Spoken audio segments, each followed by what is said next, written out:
So with our handsome Mr. Z, ready Zeus? He's such a good boy. We're just gonna warm up a little bit of some focus on me. So I wanna discuss a little bit with some loose leash help and tips, and then also work a little bit with, like, for example, leash pressure. So for a lot of dogs and puppies, remember that pulling tends to happen because, first off, it tends to be reinforcing.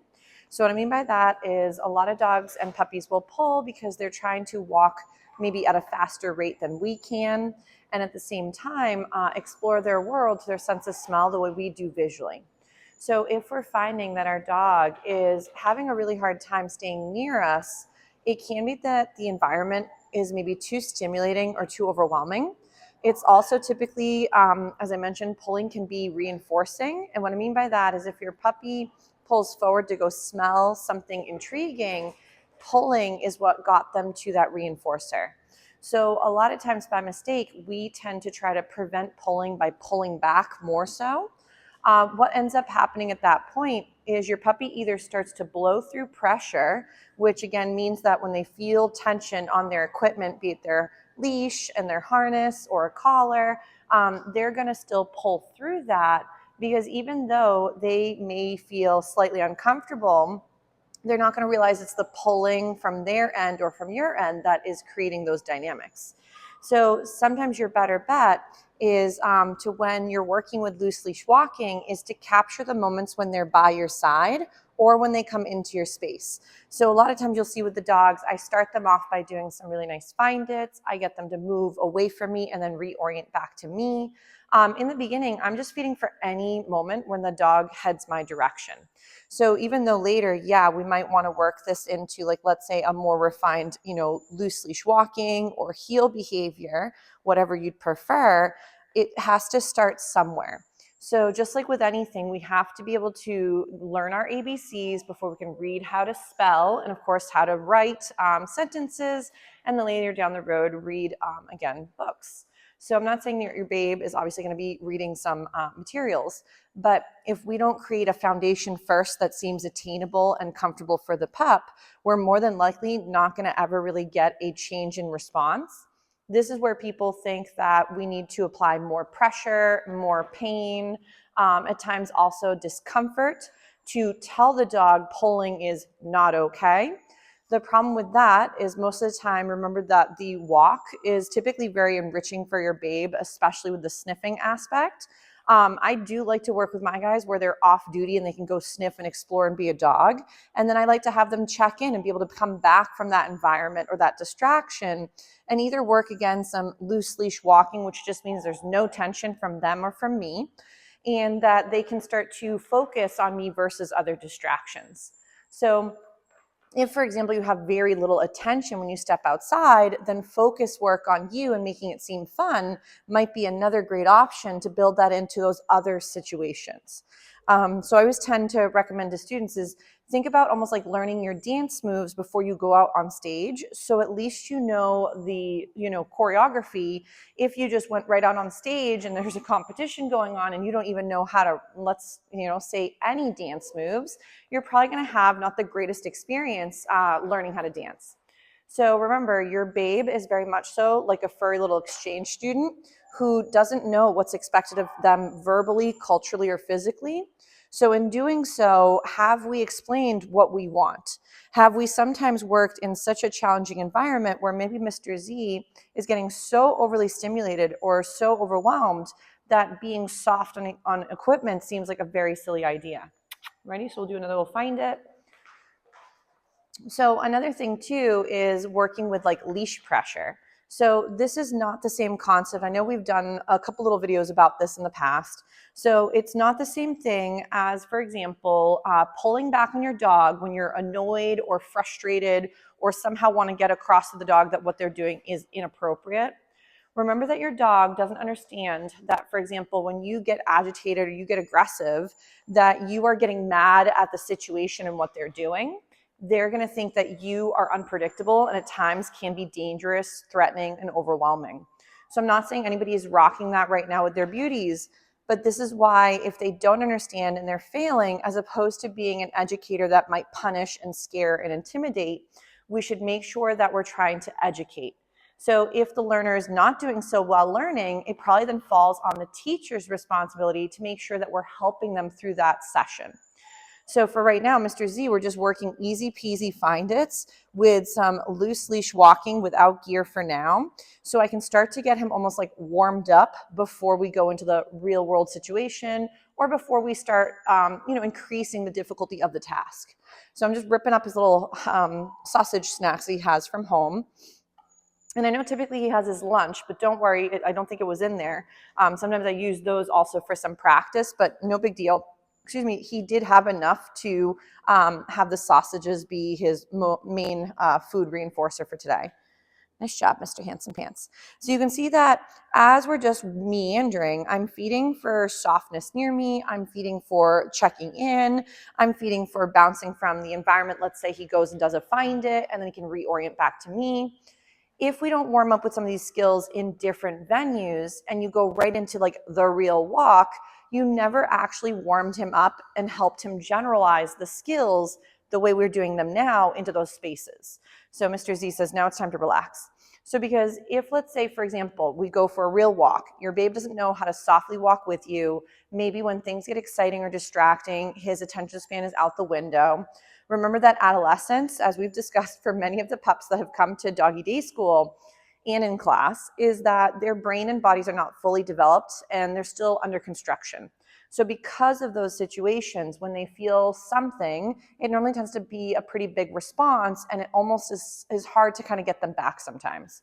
So that's where I've mentioned like the pattern games could be really helpful for adolescents, but also just eager beavers and nervous Nellies. So right now, Mr. Z is just doing a great job hanging out while we're blabbing. So, but let's say leash pressure. A lot of folks tend to want to be like, the dog's wrong, so I should scold them. Remember that scolding them doesn't make them learn what to do instead. It normally just scares them. So I would highly recommend, if the dog is not doing the thing we would like, is there a way for us to show him what to do instead and reinforce those skills? So right now, Mr. Z did a little bit of play earlier with the flirt pole. He did a little bit of some other fun stuff. He says good night. He's such a wiggly worm. I love it. So with Mr. Z, he's also a goofball, which, is of course just so stinking cute. We are going to practice with the leash on in a moment. Remember that if you're looking to equipment, so the gear that you're putting on the dog, to somehow magically change behavior, it's probably more than likely not going to happen. If it does, why is it changing behavior? And typically, if it changes responses, suddenly, it's normally because it tends to either hurt, feel uncomfortable, or restrict movement or something. So we do want to stay away from gear that does harm the animal, either mentally or physically, to get your point across. Because imagine, again, if you didn't know what the answer was to a math equation and I kept either berating you verbally or also physically, is learning math going to be fun around me? More than likely not. What if I made you feel uncomfortable or maybe said some not nice things or maybe physically hurt you in the attempt to make you learn faster? You are more than likely going to always view math, me, or those situations or environments as potentially the bringer of the bad. So a lot of times you're making mistakes because you don't understand, not because you're trying to be a jerk and not listen while the math test is going on. So make sure that, again, if your babes are really, really struggling, could there be something we could do to replace those moments? And sometimes it could be even working them in a softer environment. So I know I've mentioned this a lot, is try to work your dog in, let's say, for example, the home, the yard, a couple houses in your neighborhood. Because if you can barely get any responses there, how the heck are we going to get them when there's a deer, when there's dogs across the street barking and lunging? So if we're still struggling with certain setups, let maturity help, but make sure whatever we're practicing is going to be stuff we want him to keep getting good at. So if there's certain skills we don't love him rehearsing, we want to either prevent them or give him another outlet. So I know, for example, so we've got our leash. If the leash is something that you're trying to make them stay with you because of gear, remember then you might always be needing that piece of equipment. So if, let's say, for example, Mr. Z tends to only stay nearby if I physically hold him there with my equipment, what happens the next time he's technically naked and he doesn't have a leash on? he's more than likely not going to realize that it's the same behavior or exercise, because dogs and puppies take quite a while to generalize skills. So just like with us, if we're learning something new, we might learn it on the bunny slope. We might apply a few more things and then start to generalize skiing to bigger slopes as our abilities get better. But if we go right from never knowing how to ski to going right on a black diamond, no one's going to have a good day and we may not make it. So always think to yourselves, have I really actually shown my dog or puppy what I'm asking them to do? And have I even made it beneficial from their perspective to do that skill instead? So for a lot of dogs, as I mentioned, pulling is reinforcing. So pulling tends to happen more often because it's been more reinforced than the skills we'd rather. Even if you're squealing in the background, no, stop, don't yank, whatever, your pup might still hear you just blabbing like we typically do with no real association as to what those words might mean. And then we might, for example, as they're pulling, they go and sniff the bush. They go and reach the other dog. They go and, roll in the grass. So I'm not saying to not allow your babes to smell. I think it's really important to allow for dog sniffy walks where they can have their fulfillment and their dog needs met. But if, let's say, you are worried you're going to get harmed or you're going to fall or you could get injured or the dog could get away from you and that would be very dangerous, then this is where picking an environment where you can be successful and the pup too would be really crucial. So I know I've mentioned sniffspot.com, also picking like an open parking lot or an empty sort of field, something that's not heavily used by a whole bunch of people or dogs. So let's say here's my gear. If you're finding that loose leash walking and it's not going as well as you would like, there's a few skills we want to work on. So obviously focus on you through maybe movement. So using a front, bringing him back to your side position. Maybe, for example, doing U-turns. There's also leash pressure, which I wanted to get into. So if, let's say, for example, hey, handsome guy. So let's say we're going to clip him up to his lovely new green leash, which is very handsome. It matches his lovely, can't talk today, his lovely jacket or sweater.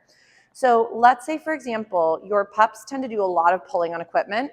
I would highly recommend to not save the leash for only when you go for those things that they find really appealing. So if every time I bust out a leash, I am getting hauled because the leash itself is bringing a lot of woohoo, I would start holding the gear. So notice how I was holding the gear, the leash, and then letting him just do a few other things. So it wasn't instantly leash equals clip on and then run me through the house to the doorway. So let's say I'm going to be practicing with my pups. I like to work on leash pressure. This is not the same thing as a leash correction or leash pop or a jerk or a yank or whatever it might be. So let's say my pup is going to be, so just to show you, I'm going to have him start off in front of me. I'm going to just feed him for just being right there for now. I'm going to have a snack ready. I have my leash not, again, going to be jostling him. So this should be like a tap on the shoulder. That shouldn't be scary. It shouldn't be overwhelming. He's like, do you want it down? You can do whatever you'd like, sir. So let's say, that was very pretty. So we'll feed him for that while I'm explaining. So let's say, for example, you would typically want to pull back as the dog is pulling forward or stop and wait for them to stop pulling and then start again. A lot of times it kind of creates this yo-yo or tug-of-war situation where you guys are always constantly nagging each other but never doing anything differently. So imagine if, let's say, I were to tap on someone's shoulder and I ask them to do something and then I get some chatting with them. That would make sense because I'm letting them know what I would like. If, let's say, I tapped you on the shoulder, but I never told you what I wanted, you're probably going to go into ignoring me because I'm really obnoxious and never tell you anything. And you might even get a little annoyed or be like, I'm done with you.